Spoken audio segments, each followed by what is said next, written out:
Mi proyecto actual, señor, es consagrarme. Usted es candidato al infierno. Ya estoy en el infierno. Llamo compañero a todo el país, en los mítines le llamo compañero. Compañeros no somos. Lo veo mejor que antes. Pasaron 17 operaciones. Joaquín almorzando con un presidente de derecha por invitación del embajador español. La pregunta esta sí es buena y muy cabrón.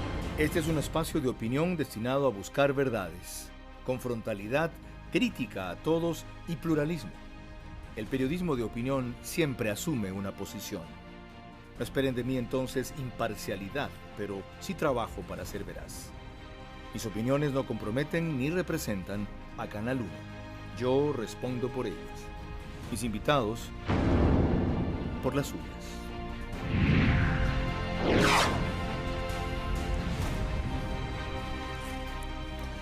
Bienvenidos televidentes de Canal 1 en señal abierta dentro de todas las cableras del Ecuador a nivel planetario por Facebook Live de Noticiero 1 y en Sonorama domingos 9 de la mañana. En televisión estamos a las 21:45 después del artículo 18 de Rafael Cuesta desde la semana anterior. Gracias de paso por toda su aprobación y apoyo al nuevo horario. El financiamiento de la primera campaña presidencial de Rafael Correa tuvo aportes de $200.000 de las FARC, según declaró públicamente en un video sin montaje alguno el guerrillero terrorista conocido como Mono Jojoy. Nada pasó con los beneficiados. Se enjuició a quienes pidieron sanciones, como Diego Ordóñez.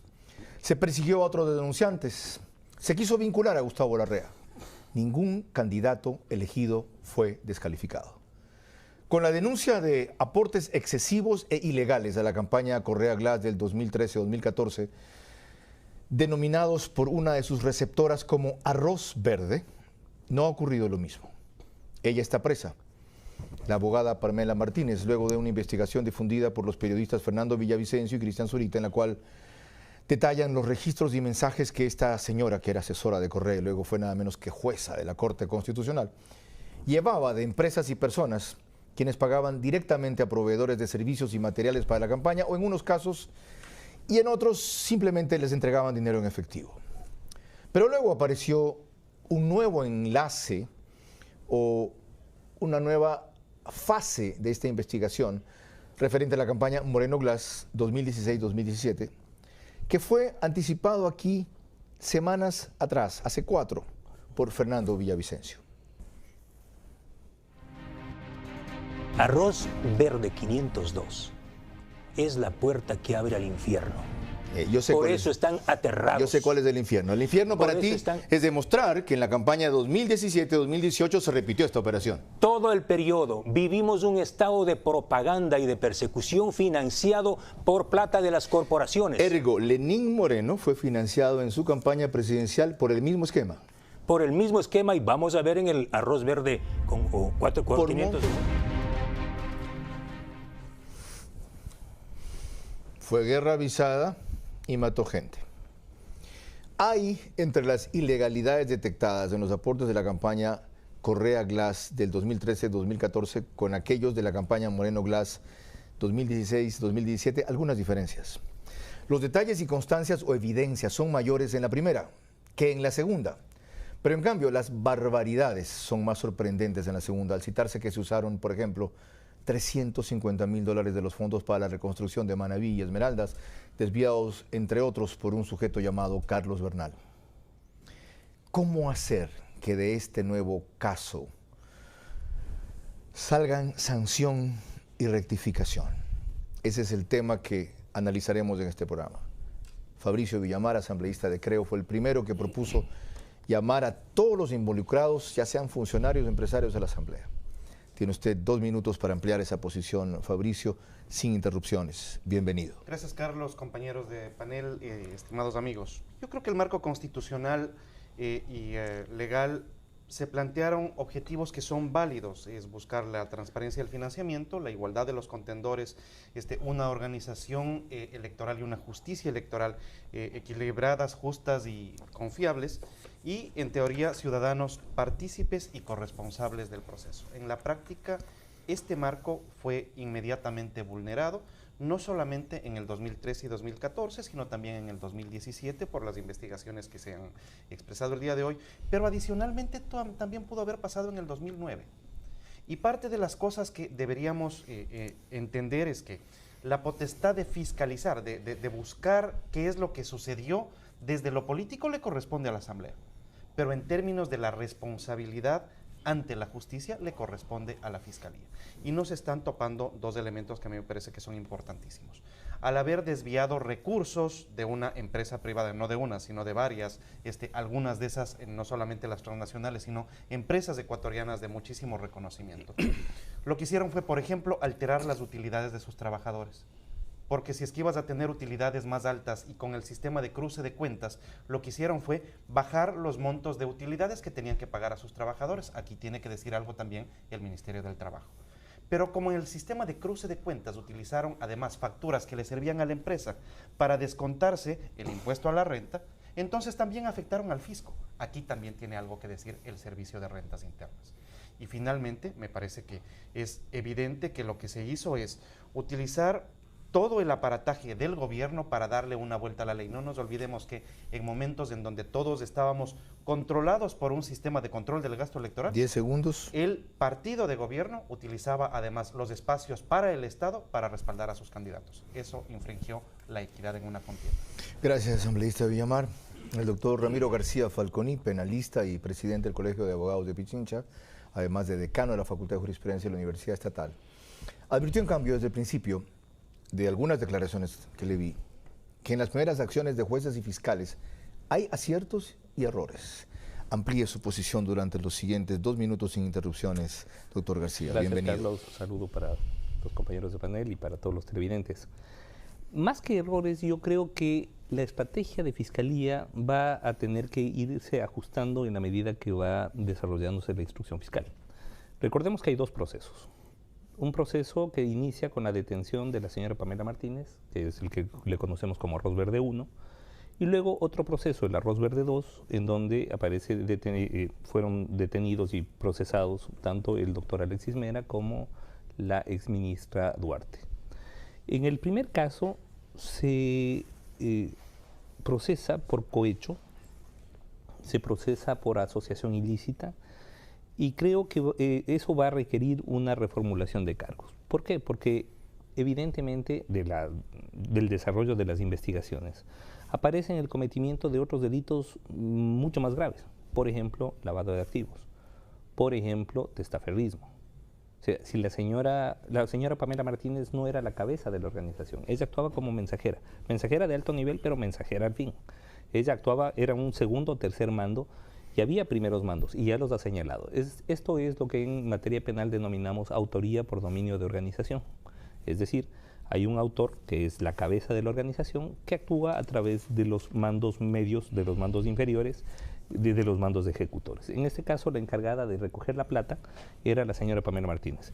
Ojo, era la encargada de recoger la plata porque previamente quien hacía esa tarea al parecer era el señor Patiño, pero no le tenían mucha confianza. Es decir, dentro de los estándares revolucionarios, la honesta era la señora Martínez.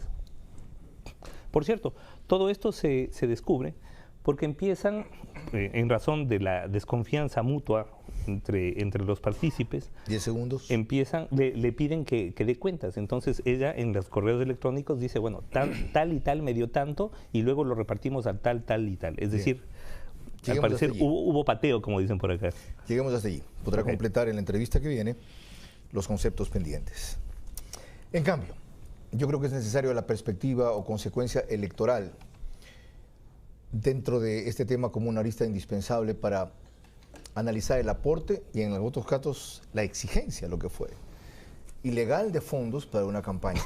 Por eso la presencia del abogado Fausto Pérez Vergara, doctor Fausto Pérez Vergara, presidente del CNE cuando se llamaba Tribunal Supremo Electoral, pero con la particular circunstancia de que mantuvo su independencia en una elección en las cuales el líder de su partido, el PRE, perdió ante Rodrigo Borja en 1988.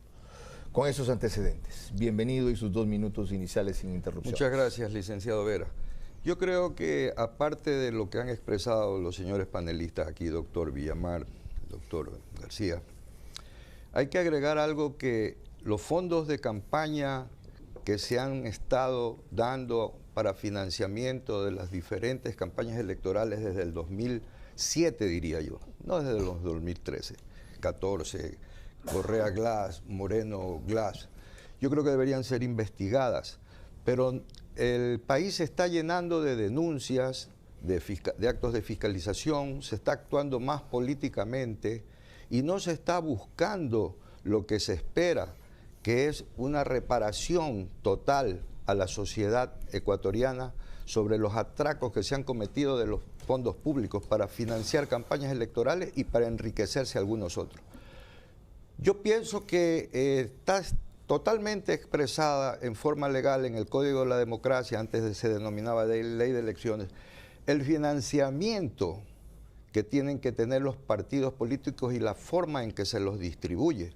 Y el financiamiento de los partidos políticos tiene tres formas de hacerse. El financiamiento público, que es a través del Fondo Partidario Permanente, el financiamiento privado, pero que tiene que cumplir requisitos de que los fondos sean lícitos, de que no provengan de contratistas del Estado, de que no se los dé con la posibilidad de la reciprocidad de conseguir un contrato, y en definitiva los fondos que se justifiquen voluntariamente de aportes de militantes o de actos políticos que se generen en base a los ingresos que tienen de la forma de solventar sus actividades políticas. Pero de ahí a esto, se está juzgando a estos señores por asociación ilícita. Aquí, aparte de cohecho, hay concusión, hay delincuencia organizada, porque se unieron más de 2 o 3 personas para efectuar exactamente lo que han hecho con los fondos públicos. Bien. En el siguiente bloque estableceremos y desagregaremos los conceptos que cada uno ha emitido en estos primeros 2 minutos. Haré una entrevista individual en el mismo orden con Fabricio Villamar, Ramiro García y Fausto Pérez, para luego juntarnos en el panel final de discusión. Estamos en una entrevista veraz sobre el caso Arroz Verde, fase 1 y 2, con un objetivo principal: sanción y rectificación en esto. Nos siguen por Sonorama 103.7 FM, la gran señal nacional, y en la señal de Canal 1 por Facebook Live también de Noticiero 1.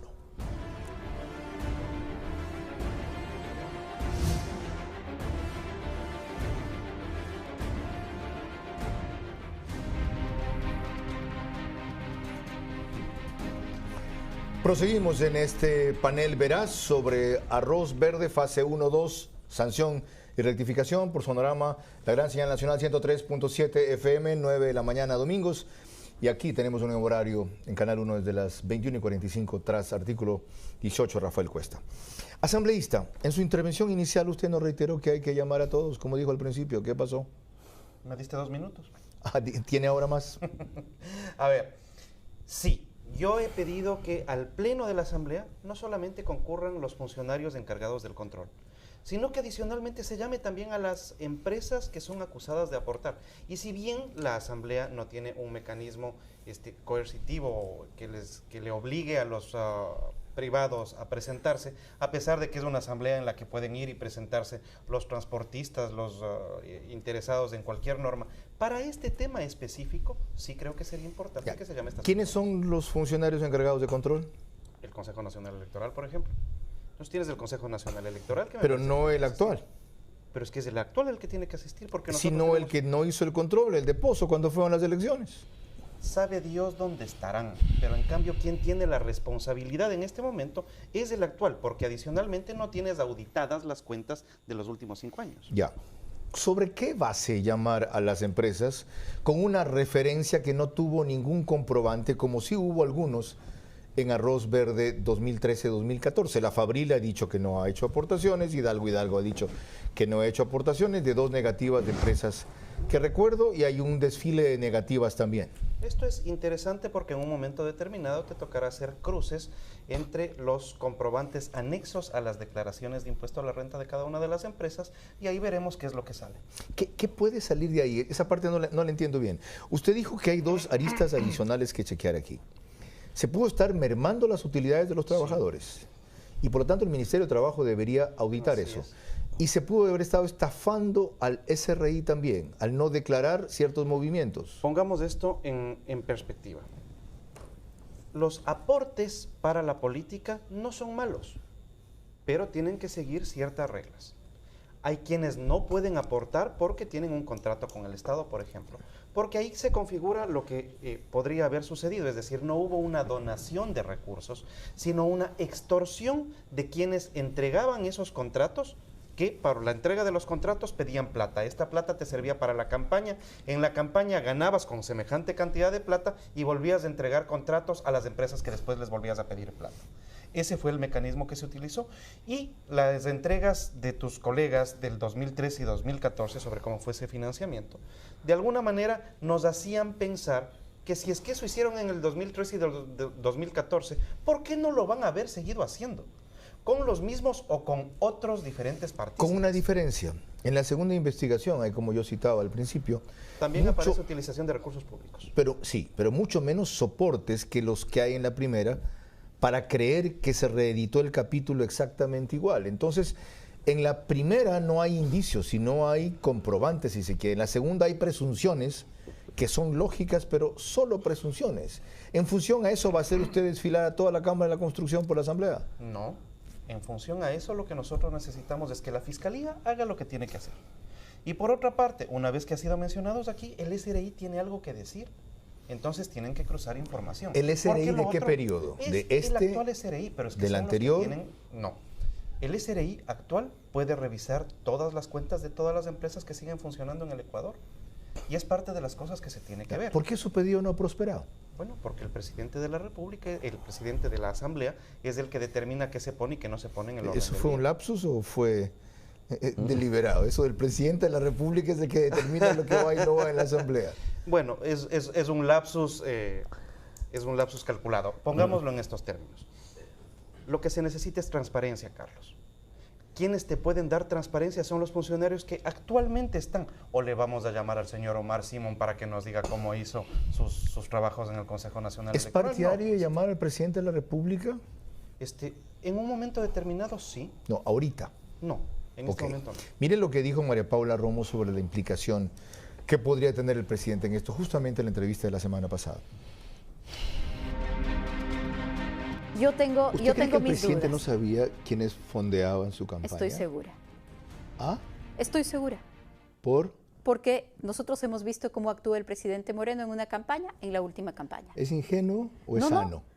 Yo creo que el presidente Moreno es una persona buena y es una persona honesta y es incapaz de hacer ciertas cosas. ¿Si es ingenuo o es sano? No, yo creo que es sano, si es que esa es la distinción. ¿No? Es decir, según su lógica, hubo narcos que pueden haber financiado la campaña de Moreno y él no sabía. No, yo no he dicho eso. No, yo digo pero eso. El presidente, según su lógica, pudo haber pasado. Porque él no sabe quién financia su campaña. El presidente sí lo ha dicho en qué términos se ha referido a este tema. Ha dicho, si hubo alguna práctica corrupta de las que utilizó el gobierno anterior, de ninguna manera eso habría sido ni con mi conocimiento ni con mi consentimiento. ¿Usted le cree, asambleísta de Villamar? ¿Al presidente o a la ministra? A ambos. Yo puedo concordar en el criterio de la ministra respecto del presidente. Pero no me olvido que es la ministra de la política y por lo tanto su función es proteger al gobierno. Tiene que proteger al presidente. ¿Cuál es la función de la Asamblea? Porque eso es lo que... ¿Proteger al presidente es mentir? No, para nada. ¿Qué es proteger al presidente? Bueno, al presidente lo protege en el momento en que hace esta categorización del buen tipo que es. Sí. ¿Y usted cree que es un buen tipo? Yo creo que es un buen tipo. ¿Cree que es honesto? No creo que sea un buen presidente, pero debe ser un buen tipo. ¿Cree que es honesto? Puede serlo. No tengo elementos que me hagan pensar lo contrario. Más concretamente, ¿le parece que supo de esto? No lo sé, Carlos. No lo sé. ¿Se puede eso averiguar en la Asamblea? Sí se puede, pero es que ese es el ejercicio. ¿Cómo? Bueno, es que... ¿Con la carga política que hay de uno y otro? Carlos, ¿qué independencia tienen ustedes para ser objetivos en eso? Todos los que estamos metidos en política tenemos tendencias y tenemos posicionamientos. Por lo tanto, ¿cuál es mi función, Carlos? Mi función es expulgar qué es lo que pasó con este escándalo. Pero para poder obtener la verdad requiero que los funcionarios públicos del gobierno la entreguen. ¿Cómo se consigue eso? Cuando la Asamblea utiliza sus prerrogativas y competencias. ¿Cuáles son? Por ejemplo, el enjuiciamiento político, pero no necesariamente tienes que llegar al enjuiciamiento porque la fiscalización puede hacerse sin necesidad de enjuiciamiento. ¿Por dónde va a comenzar a fiscalizar entonces? Hemos comenzado con el pedido que se hizo al presidente de la Asamblea. Hace 2 semanas. Sí, señor. ¿Y? Ahora bien, también hemos pedido información al SRI, hemos pedido información al Ministerio del Trabajo. Y esta semana voy a pedir directamente la información a las empresas. ¿Por qué? Porque resulta que si es que las empresas me dicen que no, que ellos jamás han aportado un centavo, y después en una investigación aparece que sí, bueno, tendremos además un caso de perjurio.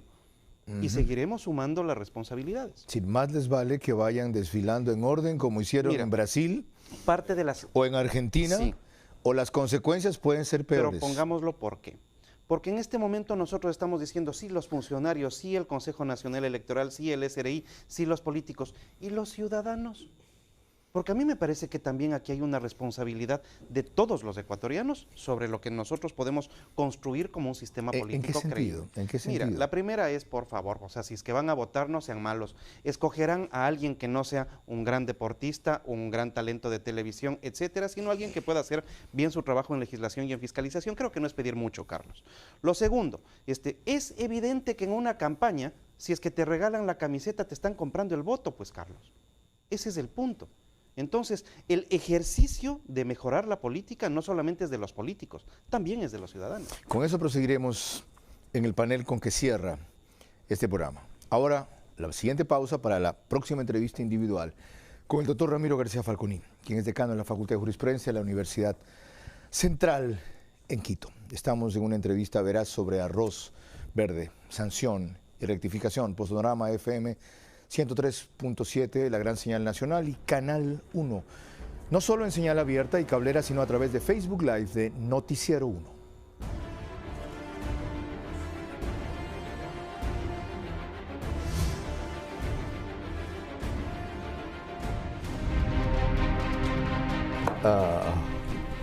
Seguimos. Estamos analizando esto denominado arroz verde. A ver si de la fórmula culinaria sale sanción y rectificación. Dijo el doctor Ramiro García Falconi en su exposición inicial, más que errores, tiene la Fiscalía que ajustar su estrategia. Pero usted señaló al principio que la orden de prisión preventiva contra Alexis Mera no le veía sentido. No, yo no dije eso. ¿Qué dijo sobre ese tema? No. Yo creo que la orden de prisión contra Alexis Mera contó con todos los requisitos. No, lo que dije es, me refería al tema de Vinicio Alvarado, porque usted recordará que a Vinicio Alvarado le dictan una detención con fines investigativos.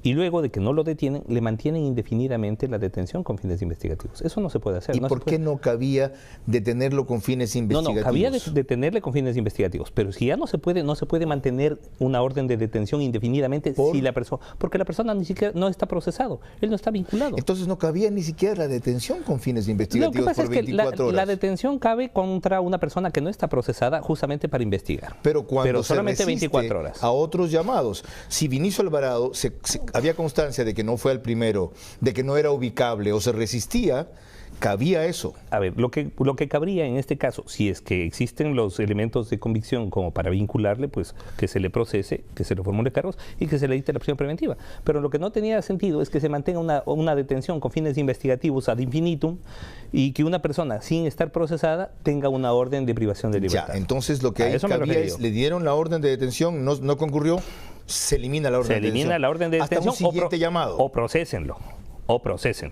Y lo que querían hacer, porque la estrategia de la Fiscalía se ve que es esta, en la orden de detención comparece el sujeto, le formulan cargos y ahí te quedas. Y ahí te quedas, sí, evidentemente. ¿Eso es correcto? Es decir, no es jurídicamente incorrecto, no seas... ya todo depende de estrategias. Normalmente la Fiscalía lo que hace es primero detiene, formula cargos y establece una prisión preventiva. Ahora, lo que podría hacer en este caso es, si es que hay los elementos de convicción para formularle cargos a Vinicio Alvarado o a cualquier persona, pues se convoca una audiencia de formulación de cargos, se le formulan los cargos y se solicita al juez de garantías prisión preventiva. En lo de Alexis Mera, en cambio, ¿por qué sí cabía? Si este sujeto ha sido reiteradamente llamado por la Fiscalía en otros casos y ha concurrido, si su paradero es conocido, si se exhibe públicamente con todo el mundo. Insisto, en el caso de Alexis Mera se cumplen todos los requisitos legales de la prisión preventiva. Ahora, que porque aparte en el proceso solo aparece en lo de Pamela Martínez que él recibió plata, que no recaudó. De acuerdo, a ver, primero, la prisión preventiva no es una forma de sentencia de culpabilidad anticipada. ¿Correcto? Empezar. No se puede utilizar la prisión preventiva como una forma de anticipo de pena. La prisión preventiva debe tener dos criterios que debe cumplir: legalidad y legitimidad. Lo que he dicho es que dentro de la legalidad, la prisión preventiva del señor Mera cumple todos los requisitos. ¿Por qué? De legitimidad me quedan algunas dudas. Ya, ¿de qué aparecía en el proceso? Y me quedan algunas dudas, ¿por qué? Porque él siempre concurrió. A todos los llamamientos compareció. La pregunta es, ¿cómo justifica la jueza la privación de libertad en razón de posible peligro de fuga si él estaba aquí y estaba dando la cara? Y lo otro. Ahí es donde, y hace un momento, y eso hay que segregar. Legalidad y legitimidad. 7.2 y 7.3 de la Convención Americana de Derechos Humanos. Usted dijo también que en algún momento tendrá que haber una reformulación de cargos. Creo yo que sí. Por ejemplo, por lavado, por testaferrismo. No mencionó por peculado. Lo que pasa es que en el peculado, a ver, en este caso yo no le veo el peculado es decir, puede haber peculado derivado de, pero en este caso la conducta nuclear que se investiga es empresas entregando plata a funcionarios. Oiga, ¿y no hay fondos públicos de ahí distraídos de finalidad, como en el caso del terremoto de Manabí? Entregando fondos privados. Ahora, si es que se da este otro escenario, Arroz Verde 2, en donde se demuestre que se utilizaron fondos de instituciones públicas y peor todavía de la reconstrucción de Manabí y de Esmeraldas para financiamiento de campaña, en ese caso sí es un peculado clarísimo y directo. El peculado tiene la ventaja que es un delito que no prescribe. Bueno, igual que la concursión, igual que el cohecho. ¿Esos tampoco prescriben? Tampoco prescriben. Okay. Tampoco prescriben y pueden además ser juzgados en ausencia. Lo que quiere decir que esto puede terminar en sentencias contra los procesados, estén o no estén en el país. Ya, de Arroz Verde 2, es decir, la campaña 2016-2017, usted ve, como yo decía al principio del programa, menos evidencias en las delaciones y documentos que se han encontrado. Lo que pasa es que, a ver, día a día aparecen otras cosas, ¿no? Porque, ¿el cuaderno le parece confiable? Mire, el cuaderno es lo de menos. La prueba hay que analizarla en su conjunto. O sea, en este caso tenemos constancias de las entregas, porque además no es que se les entregaba solamente en efectivo. Hay depósitos, hay transferencias, hay facturas. O sea, muchas de las entregas se le hicieron con facturas. Por otro lado, tenemos la cooperación eficaz o delación premiada de la señora Pamela Martínez, en donde reconoce cuál fue el mecanismo de entregas y de repartos y además, sobre todo, y eso es lo fundamental, a quiénes reportaba ella. Y aparte de la reformulación de cargos, tiene que haber nuevas vinculaciones. En específico, yo estoy seguro que se le vinculará a Rafael Correa y a Jorge Glass. ¿Perdón? Esto último. ¿Se lo vinculará a Correa? ¿Por qué? Porque evidentemente esta estructura estaba dirigida por él. No la dirigía Pamela Martínez. Por eso dije hace un momento, por eso en mi primera intervención, ¿qué prueba? Que era su asesora la que iba a pedir la plata.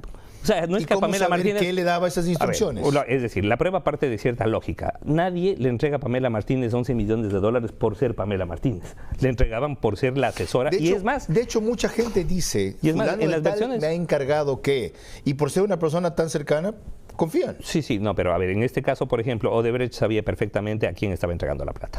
Y sabía que no entregaba la plata a Pamela Martínez. O ellos hacen una llamada a Correa verificando, diciendo, por mira, supuesto, ese es el testaferrismo. A tu colaboradora le hemos mandado ahora un par de aretes. El testaferrismo es eso. Una persona de atrás, que es el personaje que va a recibir el dinero en últimas, que utiliza a un fronting, a una persona que hace el fronting. Si Correa aparece claramente ahí, ¿por qué no se lo vincula ya? Yo creo que se lo va a vincular, por eso digo, va a haber nuevas vinculaciones. Porque estamos apenas a 20 días de una instrucción fiscal que dura 90. Yo creo que eso es parte de la estrategia de Fiscalía. Y por eso digo que en el camino Fiscalía irá ajustando las cargas. Lo que tenemos previsto aquí, mostrarle a Ramiro García Falconi, lo haremos en el panel abierto. Ahorita hacemos una pausa para volver enseguida con el doctor Fausto Pérez Vergara, expresidente del Tribunal Supremo Electoral en el 88, en el afán de examinar aristas electorales. En esto, porque fue para una campaña electoral la recaudación de fondos. Y eso apenas de una de las recolectoras. ¿Ah? Había otro grupo que lo integraban Solís y Glass. Esta era de las pequeñitas, por si acaso. Regresamos enseguida.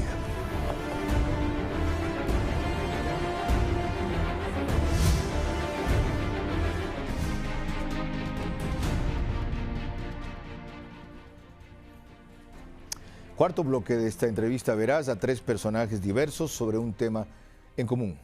Arroz verde, primera fase y segunda fase.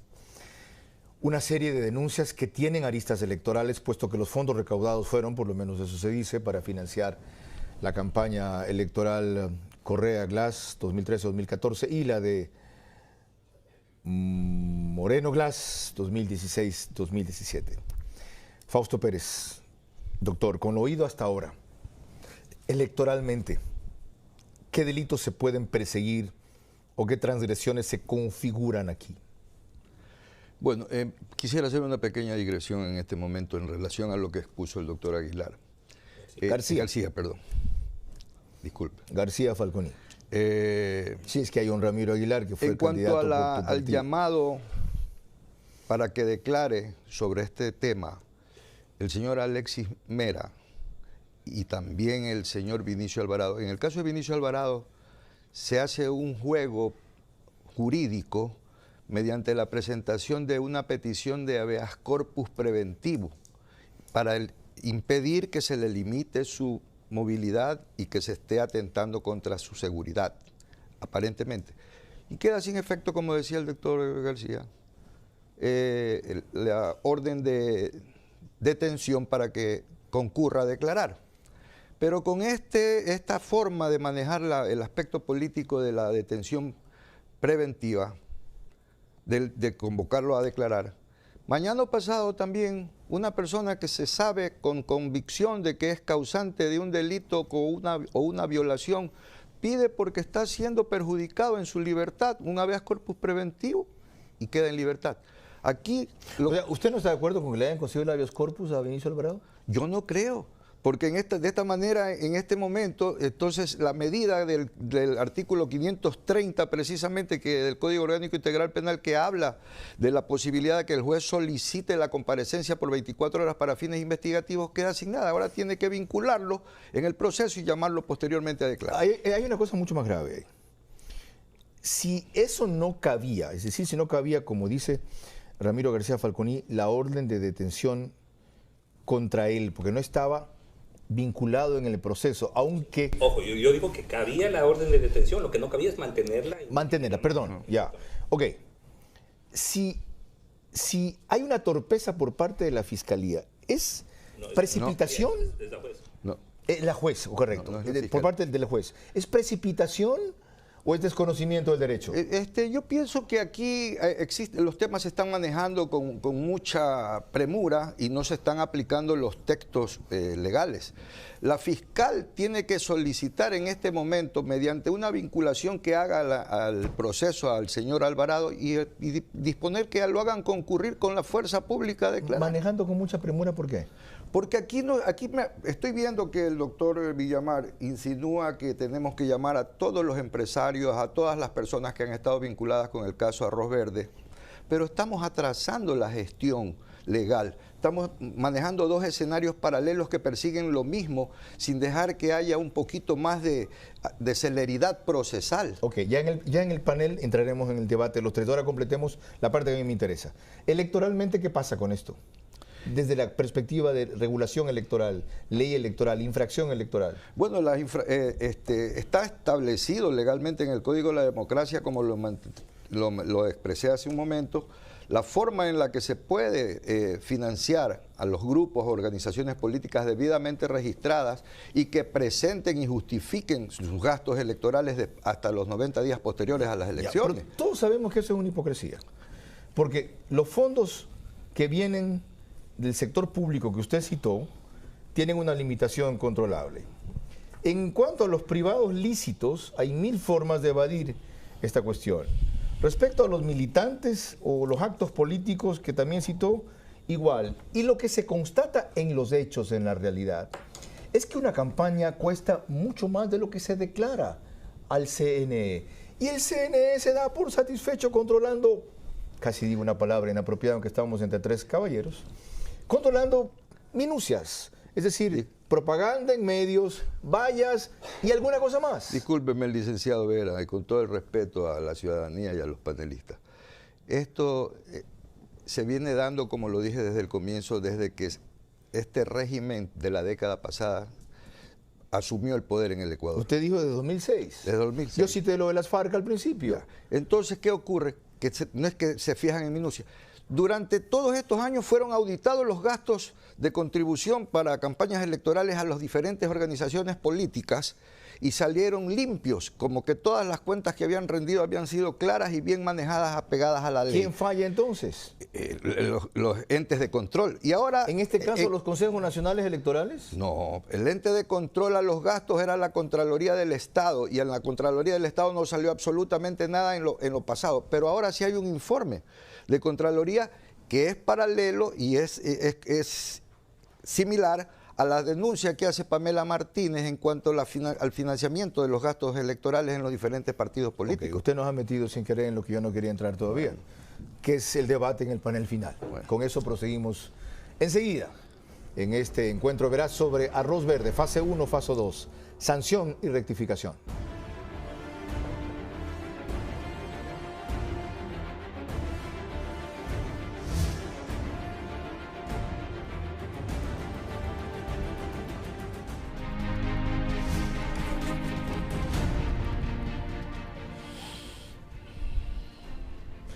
Para el final de este encuentro verás sobre arroz verde, sanción y rectificación.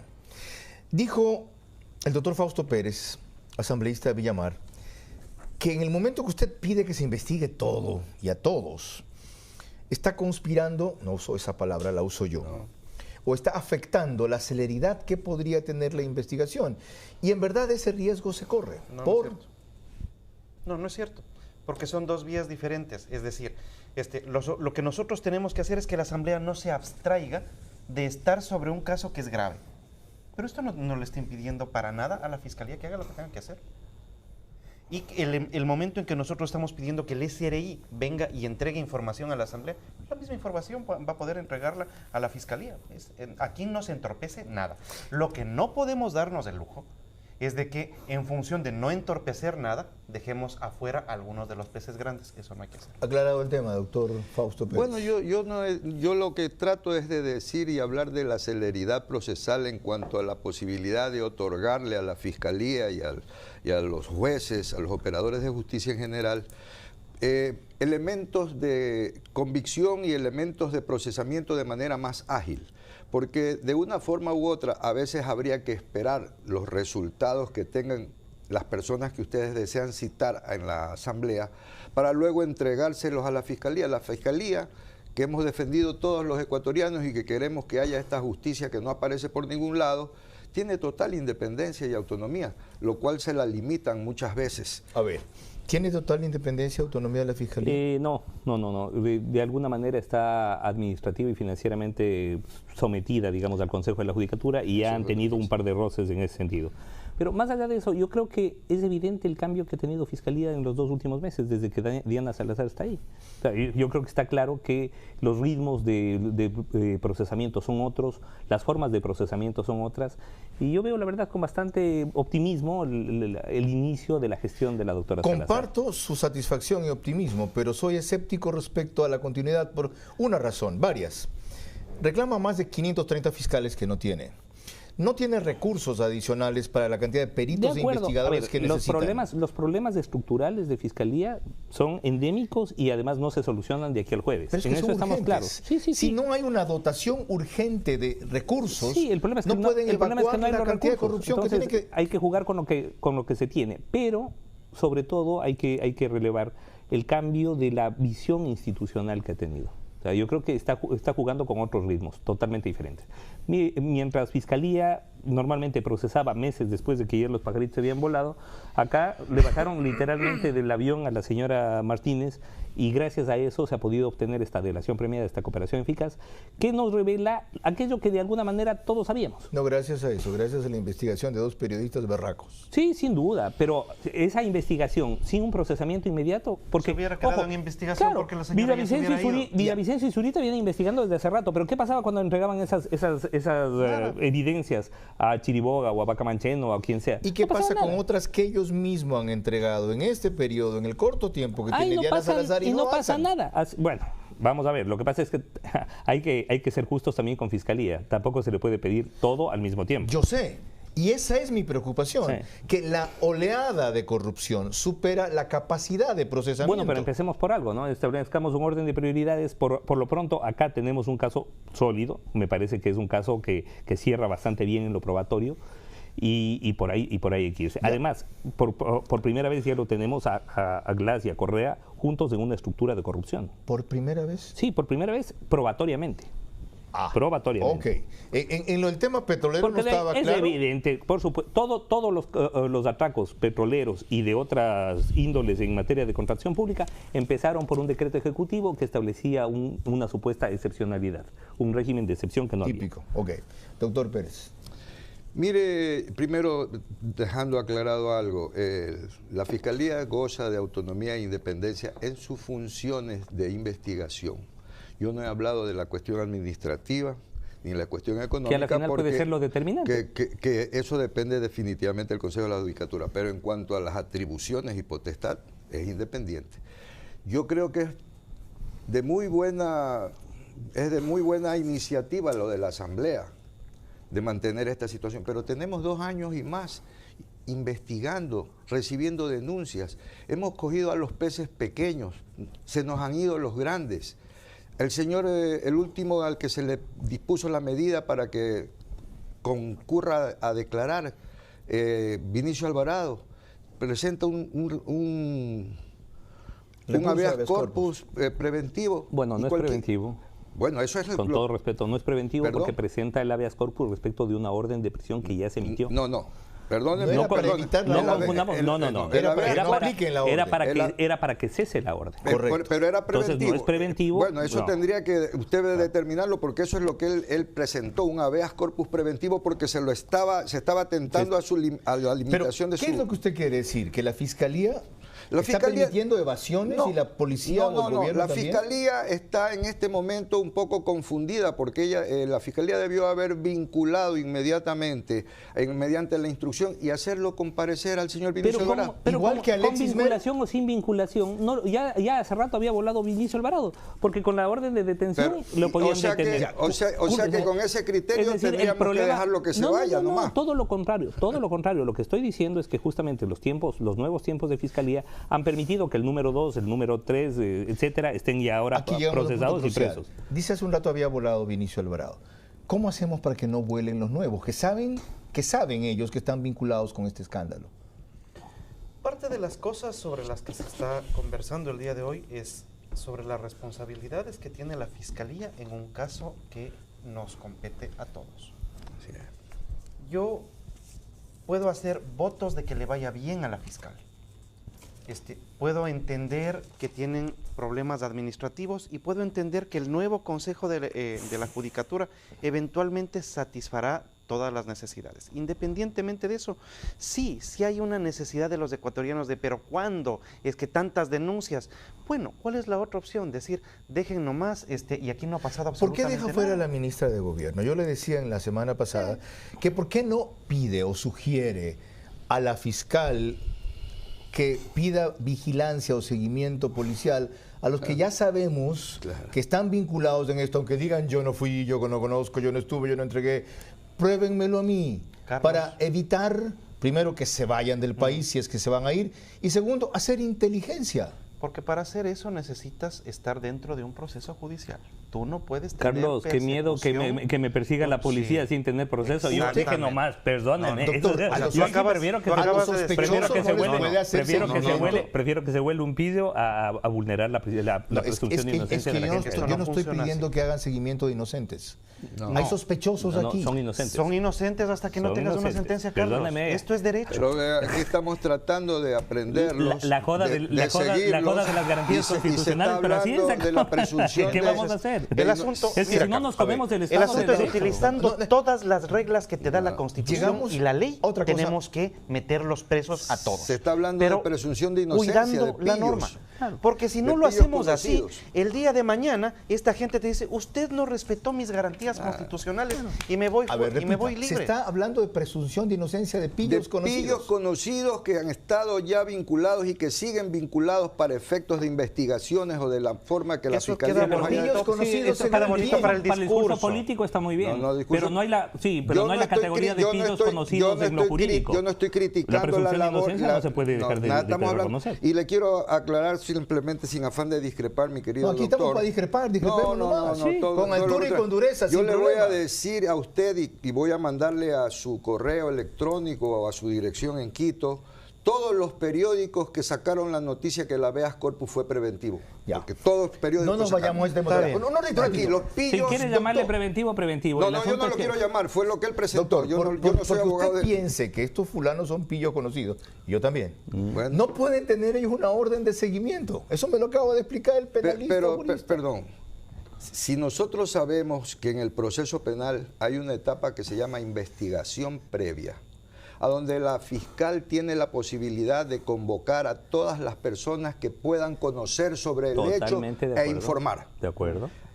Estas personas a las que ella tiene el derecho y la obligación legal de hacerlo, lo hace y no concurren, ¿qué se puede presumir? No, de acuerdo, pero ¿qué pasa, por ejemplo, en el caso del señor Mera, que sí concurrió en todas las veces? Perdóneme, el señor Alexis Mera fue...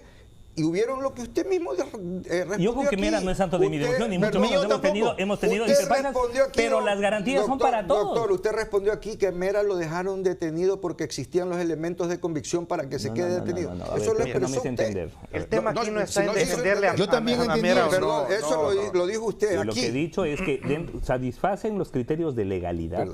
Pero tengo mis dudas sobre los criterios de legitimidad, y en eso ha sido súper claro. Sí. Es decir, todos los elementos establecidos en el ordenamiento jurídico ecuatoriano se cumplen, pero adicionalmente, de acuerdo a los estándares del sistema interamericano, deben cumplirse criterios de legitimidad. Y ahí es donde creo que la pata cojea un poquito. ¿Debían haberle puesto un grillete, por ejemplo, en vez de la prisión preventiva? Yo creo. Fabricio, perdón, sigue. Bueno, es que el planteamiento no está lo que pasó con Mera o lo que pasó con Alvarado, porque ahí no se acaba esto. El problema es todo el sistema. Y en términos de todo el sistema, resulta que en el interín de este programa conversábamos cuánto realmente cuesta una campaña.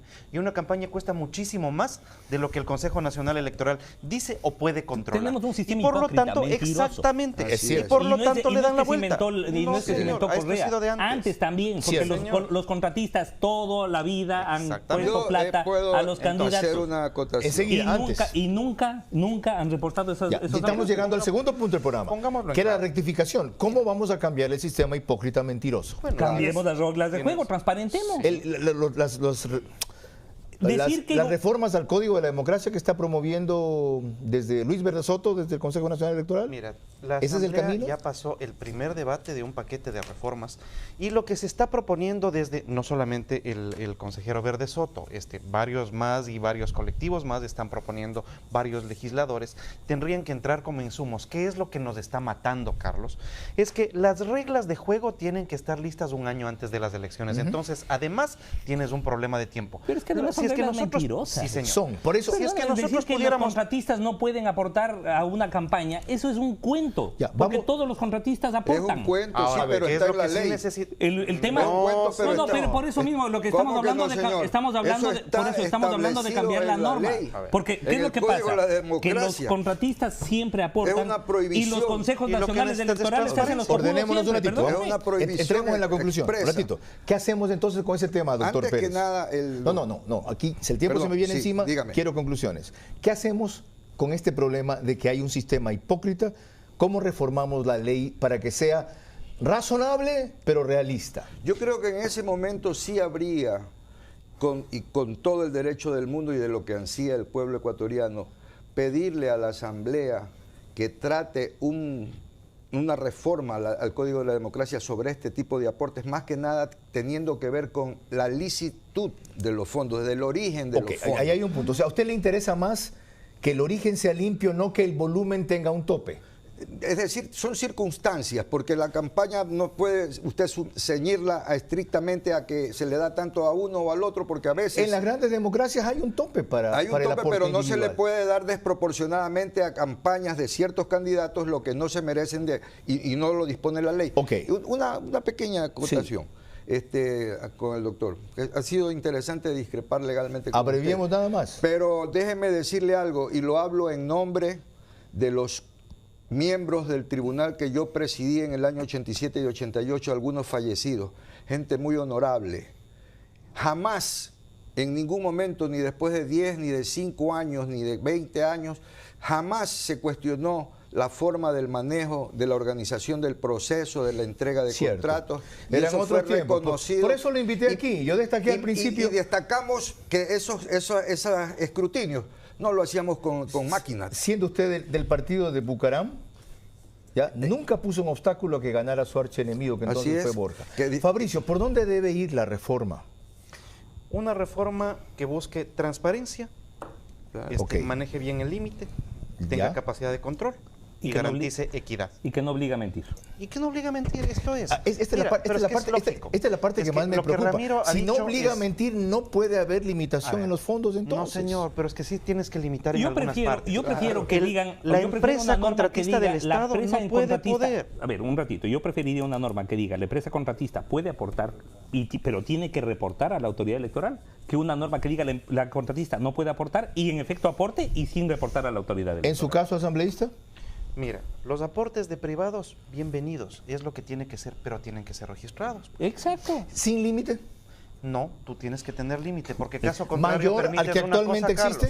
Porque caso contrario haces una barbaridad. Y es que solamente el que tiene plata puede hacer política en este país. Pero es que además, pues, no es así. Entiendo yo que, por ejemplo, una campaña presidencial, de acuerdo a los límites que están en el actual Código de la Democracia, costaría irreal. 1,5, 2 millones. Cuando Eso es una gran mentira. Claro, Perdón. entonces son normas que están obligando a mentir. Una última acotación, nos vamos. 30 segundos, solamente le voy aquí a permitirme leer lo que dice el artículo 360 del Código de la Democracia. Sí, las provisiones, las conocemos. Las voy a leer, si me lo permite. Adelante, adelante. Es prohibido a los concesionarios de obras públicas, que usted señala que pueden decirlo o hacerlo, o de servicios públicos, a las congregaciones religiosas, a los contratistas del Estado o a empresas o instituciones Esa norma me extranjeras. parece una expresión de caradurez impresionante. Bueno, está en el código. Sí, pero es una norma y mentirosa. no estaba en la ley Es cuando una yo norma presidí el mentirosa. tribunal. De Esta acuerdo. fue una Obliga nueva a mentir disposición. a los Una última Así es, acotación, pero esto no estaba en la ley que nosotros aplicamos. Pero no se trata entonces de que las normas estén en los códigos, Corrijan, sino que adicionalmente yo se sugerí cumplan. que la corrija Ahora, la Asamblea. algo más, Fabricio, pero mucho más allá de que de las usted sugiera personas o no sugiera, sean el los asunto idóneos. está en otra parte. Necesitas calidad ética para estar en el Consejo Nacional Electoral y no para irte a recoger las migajas que caen del mantel de Carondelet apenas te sacan del CNE. Entonces necesitas probidad para garantizarles a todos los que nos están viendo que sus próximos funcionarios electos son gente honorable y que ganaron Dimos con la última clave. Gracias, señores. Yo les dije desde el principio que una hora no vamos a agotar el debate, pero sí lo hemos comenzado. Está claro hasta dónde deben ir las sanciones, está claro por qué en una época esto no fue un conflicto grande y está claro las directrices para hacer las rectificaciones. Les agradezco enormemente por su opinión. La mía es que el aporte ilegal de fondos, en especial a la campaña Moreno Glass, tiene menos precisiones, soportes y admisiones hasta ahora, pero más acciones inmediatas y eficaces, así como algunas irregularidades muy peligrosas en el proceder de la justicia. Peligrosas porque si se procede mal contra los corruptos se los convierte en víctimas. El delito queda impune y la gente cree que de nada sirve combatir la corrupción, pues simplemente se trata de una venganza. No se acaba una dictadura juzgando sus vicios de arquitectos como dictadores. No. Pero si dejaron todo armado para blindarse, todo, leyes, funcionarios, aliados, estructuras, jueces y fiscales, todo, ¿cómo se los puede sancionar maniatados por esa legalidad hecha a la medida de su saqueo? Hay resquicios y caminos en la ley. Algunos se los han mencionado aquí. Hay salidas de la Constitución. Hay ejemplos en el Consejo de Participación Ciudadana Transitorio y su presidente que nos acaba de dejar. Hay legitimidad cuando se procede acorde al mandato popular bien interpretado. Es cierto que cualquiera no puede acabar una mafia con una sola frase, como lo hizo el doctor Julio César Trujillo al referirse al ex consejo de la Judicatura como Yalc y su caterva. Pero existe el peligro también anotado aquí de que los operadores de justicia actúen para el aplauso y no para la historia. Nada más lamentable para quienes denunciamos durante el periodo de máximo poder del correísmo que corruptos como Alexis Mera o Vinicio Alvarado tengan prisión preventiva o detención por 24 horas por investigación, cuando en el caso concreto de uno de ellos que hoy debatimos, no existían inculpaciones o indicios para proceder así. Pero en otros más claros, en cambio, o peores, referente a esos dos sujetos y otros más, no se procede así. Lo más grave, el único arquitecto y jefe, conocedor y director de esta operación, Rafael Correa Delgado, no está aún vinculado a este proceso cuando, según testimonios y datos receptados hasta ahora, demuestran que era su rector. Pero no solo sanción, sino rectificación ante esta clase de corrupción. Normas claras, algunas de las cuales se han insinuado, y posibles para financiar campañas electorales. Sin embargo, nada de esto cambiará si ustedes siguen allí de espectadores y no de actores de una nueva política para que la transparencia no sea una proclama, sino una realidad. Así que a correr cada quien su propio riesgo en su propia medida, porque la comodidad no genera libertad, sino abuso. Esta historia puede repetirse y refinarse. De ustedes depende también que no sea así. Pero esto es nada más que mi opinión. Ustedes han escuchado tres mejores. Fórmense ahora la suya propia. Hasta el próximo programa. Dios mediante, si ustedes no callan ni vencen el miedo.